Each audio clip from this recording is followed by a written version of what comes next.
네, 이슈 포커스 시간입니다. 제3회 전국 동시조합장 선거가 50여일 앞으로 다가왔습니다. 조합장 선거가 조금은 생소하신 분들이 계실 텐데요. 오늘은 이번 선거에 대해서 자세한 이야기 전윤정 홍보담당관님과 함께하겠습니다. 반갑습니다. 안녕하십니까. 네, 조합장 선거는 무엇이고 일정이 어떻게 되는지부터 소개 부탁드립니다. 네. 오는 3월 8일 수요일 실시하는 제3회 전국 동시조합장 선거는 공공단체 등 위탁선거에 관한 법률에 따라서 선거관리위원회가 농업협동조합, 수산업협동조합, 산림조합으로부터 의무적으로 선거관리를 위탁받아서 총회외, 대의원회에서 조합장을 선출하는 그런 조합을 대상으로 해서 전국적으로 동시에 실시하는 선거를 말합니다. 네.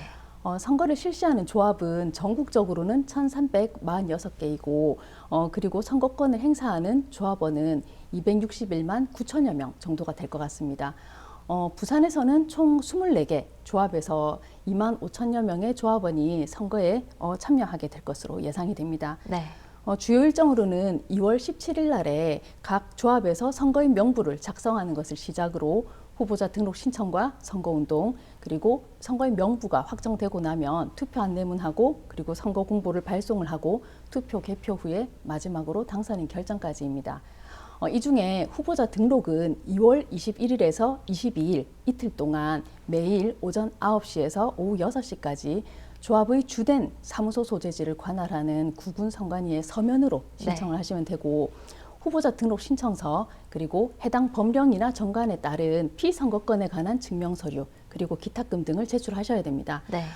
참고로 후보자 등록 신청 서류 등이 미비할 경우에는 후보자 등록 신청이 거부가 되거나 아니면 무효가 될 수 있기 때문에 후보자가 되고자 하시는 분들은 반드시 후보자 등록 전에 구군선관위의 등록 신청 서류에 대한 사전 검토를 받으시기를 당부드립니다. 네, 선관위에서 조합장 선거를 관리하는 특별한 이유가 있습니까? 네. 1988년도 조합장 직선제가 도입된 뒤에 실시한 조합장 선거가 불법 혼탁 선거로 이제 얼룩지는 사례가 계속적으로 이제 발생을 했습니다. 네. 그래서 이것을 해결을 하기 위해서 2004년, 2005년도에 개별조합법이 개정돼서 조합장 선거를 선거관리위원회에 의무적으로 위탁하게 됐습니다. 그런데 그럼에도 불구하고 돈 선거가 근절이 되지 않고 네. 선거관리에 관한 조합별로 이렇게 법령이나 정관 같은 게 다르다 보니 선거관리 업무에 혼선이 빚어지는 그런 문제점 같은 게 좀 있었습니다. 네. 그래서 각 조합법에서 모든 조합장의 임기를 조정을 하고 동시에 선거를 실시하면서 선거 절차와 운동 방법에 대해서 통일성 있게 규율하는 공공단체 등 위탁선거 관리에 관한 법률이 2014년도에 제정이 됐습니다. 그래서 2015년도에 제1회 전국 동시조합장 선거를 실시하게 되었습니다. 네, 이 조합장 선거는 일반 선거와 다르게 후보자 혼자서만 선거운동을 할 수 있다고 하던데 맞습니까? 네, 맞습니다. 이게 조합장 선거는 규모가 작고 입후보 예정자에 대해서 조합원들이 이미 알고 있다는 것을 전제로 하기 때문에 이게 선거 과열로 인해서 이제 패단이 좀 일어날 수가 있습니다. 네. 그래서 후보자 본인만 선거운동을 하실 수가 있고 또 그 방법도 공직선거보다는 굉장히 제한적입니다. 그래서 선거운동 방법은 각 조합별로 선출 방식에 따라서 조금 차이가 있겠지만 일반적으로는 선거 공보와 선거 벽보 그리고 어깨띠, 위돗, 소품 그리고 전화, 문자 메시지, 정보통신망, 명함을 이용해서 할 수 있으며 선거운동 기간은 후보자 등록 마감일 다음 날인 2월 23일부터 그리고 선거일 전일인 3월 7일까지 13일 동안 하실 수가 있습니다. 네. 참고로 공직선거처럼 선거사무소를 설치한다든지 선거사무원을 선임하고 거리 현수막을 게시한다든지 녹음기, 녹화기 같은 거를 사용해서 선거운동은 하실 수 없음에 유의해야 합니다. 네. 또 조합장 선거에서 선거인이 유의해야 될 사항에 대해서 조금 더 설명 부탁드립니다. 네, 입후보 예정자나 그의 배우자로부터 금전이나 식사, 물품 같은 것을 제공을 받게 되면 최고 3천만 원 범위 안에서 제공받은 금액이나 물품 가액의 10배 이상, 50배 이하의 과태료가 부과가 됩니다. 네. 만약에 제공받은 금액 또는 물품의 가액이 100만 원을 초과하게 되면 형사처벌을 받을 수도 있습니다.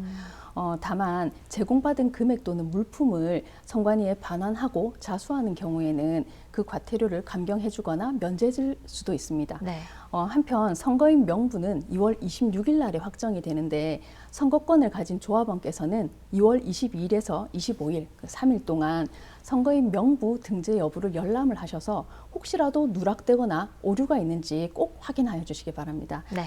투표 시간은 오전 7시에서 오후 5시까지입니다. 선거인께서는 신분증을 가지고 투표소에 가시면 투표를 하실 수가 있는데 이 투표소 위치는 그 선관위가 각 선거인에게 발송한 투표 안내문이라든지 그리고 중앙선거관리위원회 홈페이지에서 확인하실 수 있습니다. 네. 참고로 조합장 선거에서 사전투표는 시행하지 않습니다. 네. 앞서 과태료에 대해서 말씀하셨는데 만약에 관련된 범죄를 신고했을 경우에 포상금도 지급이 되나요? 네. 선관위가 인지하기 전에 그 위반 행위를 신고한 사람에게 3억 원의 범위에서 포상금 심사위원회의 의결을 거쳐서 네. 포상금을 지급할 예정입니다. 따라서 위법 행위를 인지하시게 되면 선관위 대표번호 1390으로 적극 신고하여 주시길 바랍니다. 네, 알겠습니다. 마지막으로 한 말씀 부탁드립니다. 네, 깨끗하고 공정한 선거는 후보자뿐만 아니라 유권자 모두의 적극적인 관심과 노력이 함께할 때 비로소 실현될 수 있으니까 네. 조합원 여러분께서는 적극적으로 투표에 참여해 주실 것을 당부드립니다. 그리고 지연 학연이나 개인적인 친분이 아니라 조합에 대한 정책이나 공약을 꼼꼼히 따져서 투표해서 희망찬 조합이 되기를 희망하고 그리고 이를 위해서 우리 선거관리위원회에서도 정확하고 공정하게 선거를 관리하도록 하겠습니다. 네, 지금까지 부산시 선거관리위원회 전윤정 홍보 담당관님과 함께했습니다. 고맙습니다. 감사합니다.